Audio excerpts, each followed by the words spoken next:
Well, that's a really tough way to lose a game. What have you said to your players after that?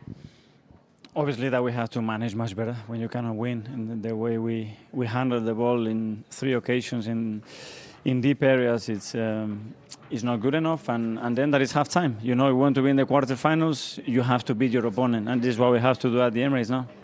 What do you think you were lacking out there tonight? We lack threat. We lack much more threat. More aggression, especially when we had the ball in the final third, especially in the back as well, more purpose to hurt them. So we will tweak a few things to attack better, especially because, to be fair, we haven't conceded at all, but we can do better. Was that because they made it difficult, or do you feel that your players just weren't quite at it? No, it's a team that is very well organized defensively, and they break your rhythm all the time. I don't know, it was 35, 37 fouls in the game. So allowing that as well, it's not good enough. And there are certain things that we will have to do much better. We'll play at home. We know now, we know them, and we know what to expect. We've seen how crucial set pieces have been to Arsenal this season in games. Why do you think you weren't able to get a breakthrough with any of those tonight either? Well, first of all, it looked like we couldn't even touch anybody because everything was a free kick. But as well, we will learn from that, prepare better, and go and do it. Thank you. Thank you. Okay, there go Mikel Arteta's thoughts about that match. He says, look, we lacked threat, we lacked aggression. 21 goals in their last 5 games, and they've been really going well in the league. 5 wins out of 5. Is there going to be an inevitable drop-off in those standards? That's a phenomenal rate of goals they're scoring over those 5 games, and that you can't expect that to be kept up. If they do that, then they're going to go really close in the league.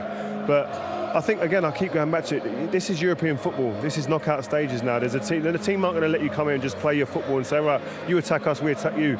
It's very strategic, the approach from this Porto team, and they were great to a man. In the fullback, both the fullbacks, I thought marshalled the wingers very well, played 1v1, were very confident in that, and the 2 centre-halves were very composed and they were compact. And the midfield screen in front of them, it meant there was so little space for the Arsenal players to play through. Everything had to be perfect for it to come off, and today just wasn't that day. It was a harsh lesson tonight for Arteta and his team, and he talked about attacking better, show more aggression, and they're quick learners. And Arteta and his team are young in this competition as manager and as players, and I think they'll learn quickly and they'll do much better in the return leg. There's no doubt about that. And you know what happens in these games as well with that experience, and it becomes a cauldron here as well, because they start willing the ball in the net as well. But also, when you start getting a bit of rhythm in the game, or you do make a little bit of a break in the transition, they just foul you. Doesn't happen in the Premier League as much. 37 fouls, he was saying. Exactly, in Europe, this is what happened. And it stops, it's the key thing, he said, it stopped our rhythm.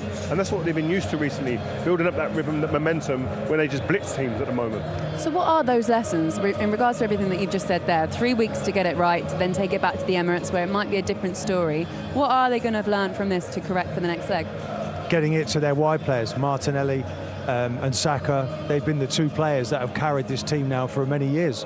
We don't see Zinchenko at the moment, we don't see Jesus, so it's those 2 players. And when they're starved of the ball, Arsenal don't quite seem the same. So I think it's just about moving the ball quicker, getting it to those 2 players, and then being effective in the final third. They can't play this badly again. Look, it was professional performance. It's because the defence really did a good job until the goal. And there's question marks. Was the keeper a bit too low? Could maybe have Declan Rice gone a bit higher? Could he have pressed a little bit? I think there was a bit of fatigue there, to be fair, in the close. And you have to give credit, that was some strike. So there's still plenty to go in this tie yet.